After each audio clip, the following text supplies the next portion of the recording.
All right, 12.5 wedges are back in, and I wanted to give a little tip that if you do have to change your shims here, I do suggest loosening up this cross brace. It will help a lot in getting things to move apart so you can get them in and out. Sometimes they're loose enough that you can swap them, get things moving around, but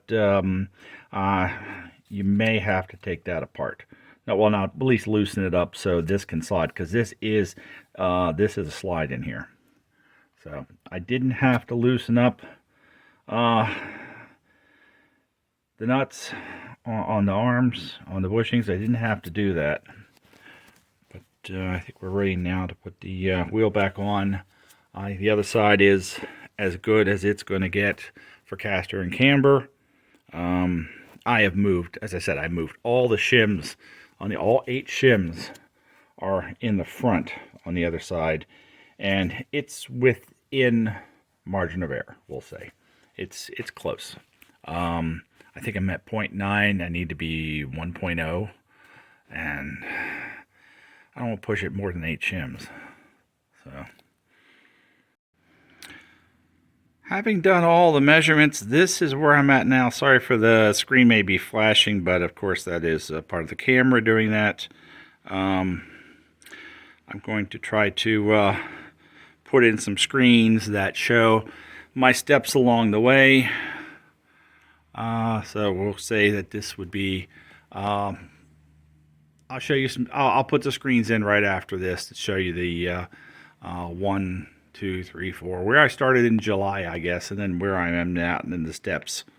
So one of those readings that I did, I guess, in the last day or two, I didn't like, because I found out that those wedge plates, when I was messing with them before, they didn't seat in all the way, and I think that left me with some funky readings.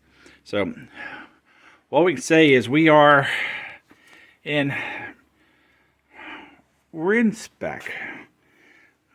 If it is from 0 to negative 0.5, I don't see where I'm going to get any better with that.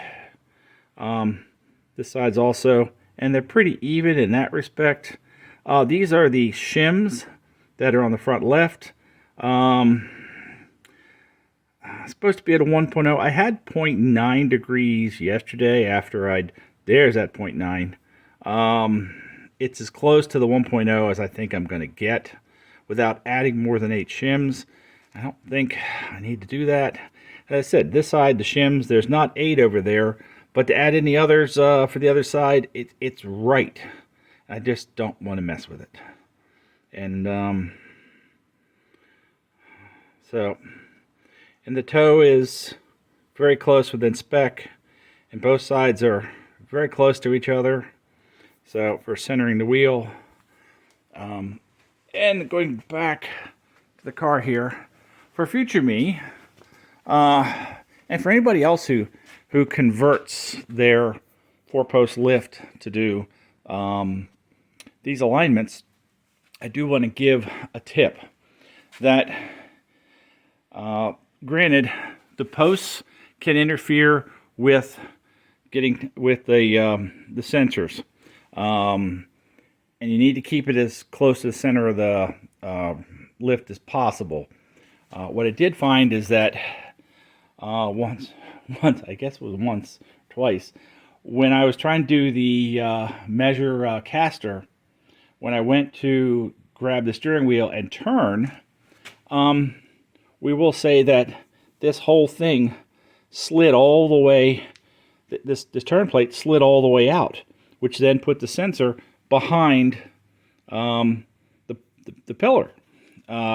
So when you're doing this, you do need to kind of hold on the side of the car to keep the car from going left and right as you turn the steering wheel, because that was an issue I found. And the long runs that I have behind the turn plates do help for once you make an adjustment.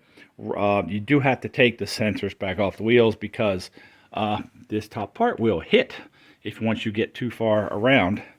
and then roll it back and forth, bounce the car, roll it back and forth, and try to settle the suspension back in, and then remount and start over. That's, I guess, the best way to do this. It's a slow process.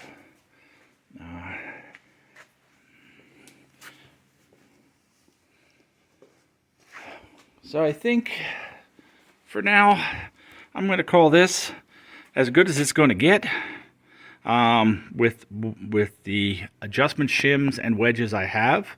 I don't think it's that bad out. So this hopefully will bring an end to what I've had to do with the Elan alignment. And I think next I'm going to get the Elite up on the lift and check its alignment. And it's due in 2 days for me to pick it up at the museum and bring it back. All right, thank you for watching, and I'll put those screenshots on showing progress. We'll say progress through the alignment. Thank you for watching. The rear of the car, just to kind of recap where it was, I didn't make any adjustments to the rear. It was pretty good. We are basically in the spec. It's not perfect on either side, but it is good. The camber, right rear. Yep, right there. There is no more adjustment on it. There's no more at all, and the only way to change it, sorry for the flash if it's happening, it is part of the screen and everyone's seeing. The only way to do it would be totally change to a different upper arm, because the original arms are no longer available. They have a round one with a center adjustment, but I'm not going to change it for just that.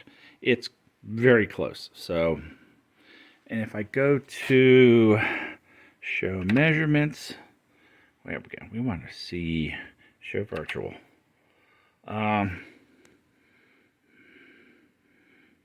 That's the nice thing about the bar graphs. At least it tells you